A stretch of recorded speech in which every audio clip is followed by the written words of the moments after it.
Renu Sudhi big boss season 7 പുറത്തേക്ക്. സംഭവം ഇങ്ങനെയാണ്.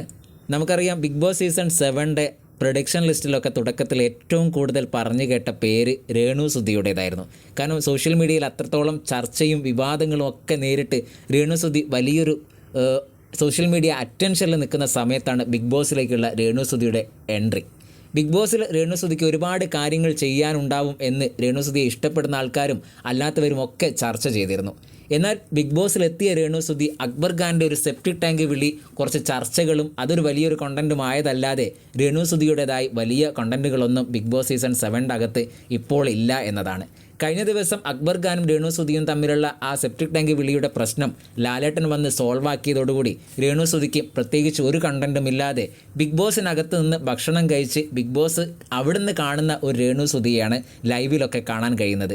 രേണു സുധിയെ ഇഷ്ടപ്പെടുന്ന ഒരുപാട് ആൾക്കാർ പുറത്തുണ്ട്. രേണു സുധി ഒരു വോട്ടിങ്ങിലൊക്കെ വരികയാണെങ്കിൽ വോട്ട് ചെയ്യാൻ തയ്യാറായി നിൽക്കുന്ന രേണു സുധി അത്രത്തോളം ഇഷ്ടപ്പെടുന്ന ഒരുപാട് ആൾക്കാർ പുറത്തുണ്ട്. അവരൊക്കെ ഇപ്പം വിചാരിക്കുന്നത് രേണു സുധിയുടെ ഒരു കണ്ടൻറ്റ് അല്ലെങ്കിൽ രേണു സുധി അവിടെ ബിഗ് ബോസിൽ ഒരു ഓളം ഉണ്ടാക്കണമെന്നാണ്. പക്ഷേ രേണു സുധി ഒരു തണുത്ത രീതിയിൽ അല്ലെങ്കിൽ എനിക്കിതിനൊന്നിനും വയ്യ ഭക്ഷണം കഴിച്ച് ഒരു അരിക്ക് മാറിയിരുന്ന് ബിഗ് ബോസിനകത്തുനിന്ന് ബിഗ് ബോസ് കാണുന്ന ഒരു രേണു സുധിയാണ് ഇപ്പോൾ നമ്മൾ കാണുന്നത്.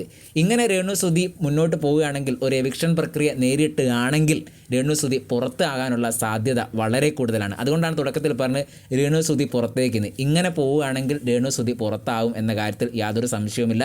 പക്ഷേ നല്ലൊരു കണ്ടൻറ്റ് കൊടുത്ത് രേണു സുധി അവിടെ കുറേ നിൽക്കട്ടെ, കപ്പടിക്കാനാവട്ടെ എന്ന് നമുക്കും പ്രാർത്ഥിക്കാം. എന്തായാലും രേണു സുധിയെക്കുറിച്ചുള്ള ഇപ്പോഴത്തെ അഭിപ്രായം നിങ്ങൾ കമൻറ്റായി രേഖപ്പെടുത്തുക.